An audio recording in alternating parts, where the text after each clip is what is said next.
You're listening to the Mark Bradford Alchemy for Life podcast. Ew, is this expired? Well, hey there. Welcome back. Today we're going to talk about your offers. And when I say that, you probably immediately think, oh, today we're talking about like business stuff. You know, like your offerings, your offers. But I mean that quite literally. So let me explain. Your offer is something you literally offer to someone, right? Whether it's your help, you offer to work together with someone, you offer to work for someone, you offer to take on a client, a project, to help your sister. See where I'm going? Those are all offers. And before I continue with this fairly straightforward subject, let me go on a little sidebar very quickly and say that the assumption is any and all of your offers are sincere. They're 100% sincere. You've sort of thought them through. They're things that you're going to follow through on. You have the time, energy, and resources to make that offer. That's a big one, isn't it? Think about that. You make an offer to someone, but you realize you don't have the time. Well, you're not really sincerely making the offer. You're like, well, I don't know, I'll find the time. And I say all this because making offers without having the follow through is a lack of integrity. I'm just going to go there. It's a lack of integrity if you make an offer, and no, I wasn't jilted or anything. So don't that's not where these come from. Okay. Again, the secondary voices here again, I would say, well, Mark, did something happen? No, nothing happened. But I know what your questions are. I could hear them. You're thinking, well, you make podcasts because something happened. Somebody pulls in front of you in traffic. And buddy, we just hit the 200th episode. And you should know by now, these are things I think through and research. They're not knee-jerk reactions to things that have happened in my life. I'm not that important. Or myopic. So I'm done with the sidebar. I had more to say, but that's fine. Just the assumption is that your offers are made with sincerity and with follow-through. You're someone that people can trust, and when you make an offer to them, they know it's legitimate, okay? I just want to make sure those variables are no longer variables. So the question then becomes, what's the shelf life of your offers? When you make an offer to someone, there's a timer. There's an expiration date. There has to be, right? Especially if you are predicting and planning your time, energy, and resources, you can only plan out so much. It's just like the whole flask metaphor. You can't just say, oh, you know what, Bill? Yeah, I can help you on Tuesday. And then you go to Sam and say, hey, Sam, I can help you on Tuesday. Well, you can't. Oh, well, I didn't think both of them would say yes. So now you're kind of planning on a no, and you didn't really sincerely make the offer to both, if you're counting on one of them pulling out, right? And again, that's a difference between making an offer with less than 100% integrity and managing variables, which is the way that life works. You go, well, in general, I think I'll have time for this. And if you're self-employed, and if you're somebody whose thing you provide to the world is based on time, right? You're a service-oriented provider.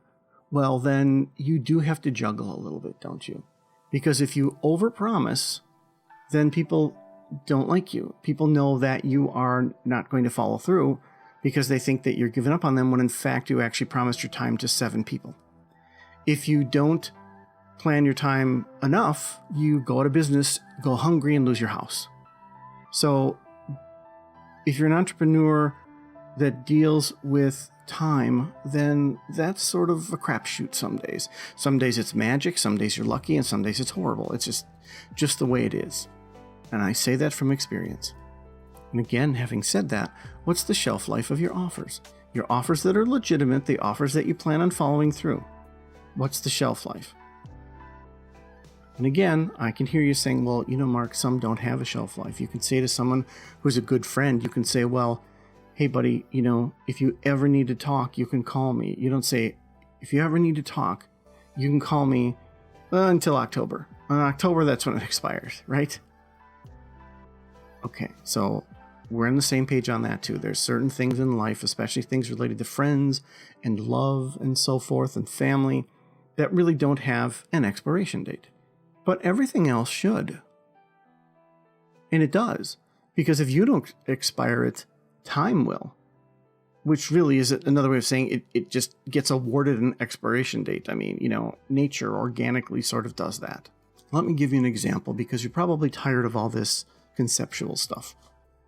If you are in business and you make an offer to another business entrepreneur, what have you, and you say, I'm going to work together with you. Let's work together. I think we synergistically, I hate that word, would be able to work together.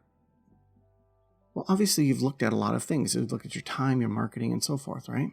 If you make that offer without thinking of an expiration date, at least internally, privately to you, if not sharing it with the other person, which in some cases, it's not very diplomatic to share that with someone because you're going into this optimistically, right?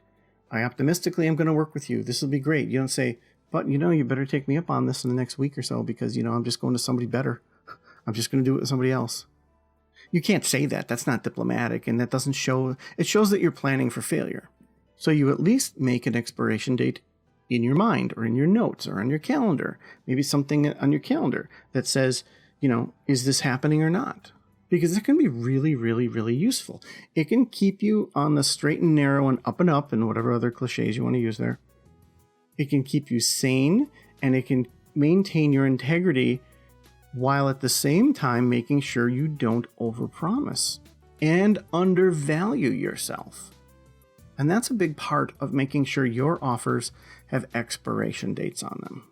As someone who does coaching, writes books, has people reviewing books, and does other very tangible things for people, I have offers out there all the time. In fact, right now I have 2 sort of partnership-y offers out there right now that are expiring.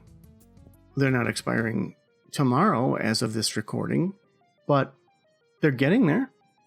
And that's only fair. And I'm sure the expiration of these things isn't going to shock the people that I'm supposed to work with, because if I don't work with them by a certain date, it means that it just wasn't going to happen. We can always reconnect in the future, right? No harm, nobody's hurt, nobody's offended, you kept your integrity, and so forth. And sometimes an expiration date is simply you reaching out and going, hey, so my expectation, I guess, was that I was going to work with you by now, and I understand you're busy and so forth. And sometimes those people come to you and say, yeah, I'm really sorry. I know we said da-da-da, but I'm in the middle of 2 other things right now too.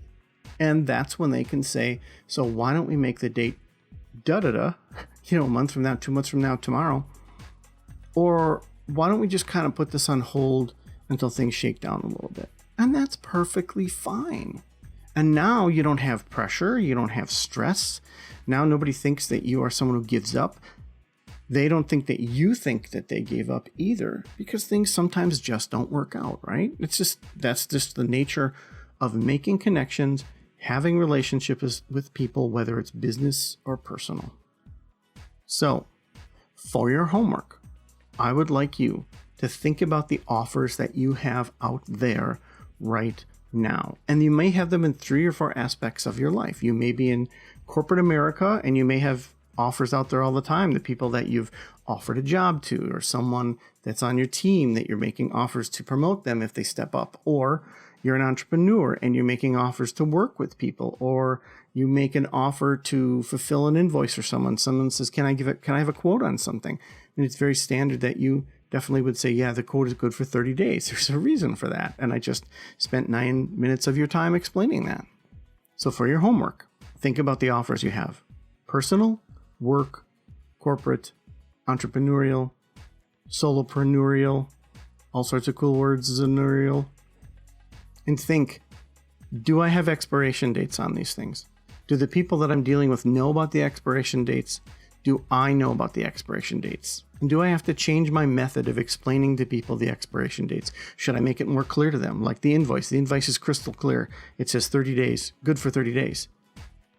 Or is it just those sort of things where you kind of leave it up in the air and people get it, and maybe you have to have a follow through at some point, or they know that, if you guys don't connect in the next month or so, they're not going to hold you to it because they know both of you are too busy. But think about that and see if there's anything you need to correct where you need to apply those expiration dates. And again, hopefully it saves you some stress. Thank you so much. Hey there, thanks for listening. I always enjoy your feedback. The prequel to The Sword and the Sunflower duet, called Upside Down, is now available. The Sword and the Sunflower is available as Kindle, paperback, and audiobook, with the other two, Amira and Upside Down, being available as Kindle and paperback. Well, actually, all three books are now available in hardcover.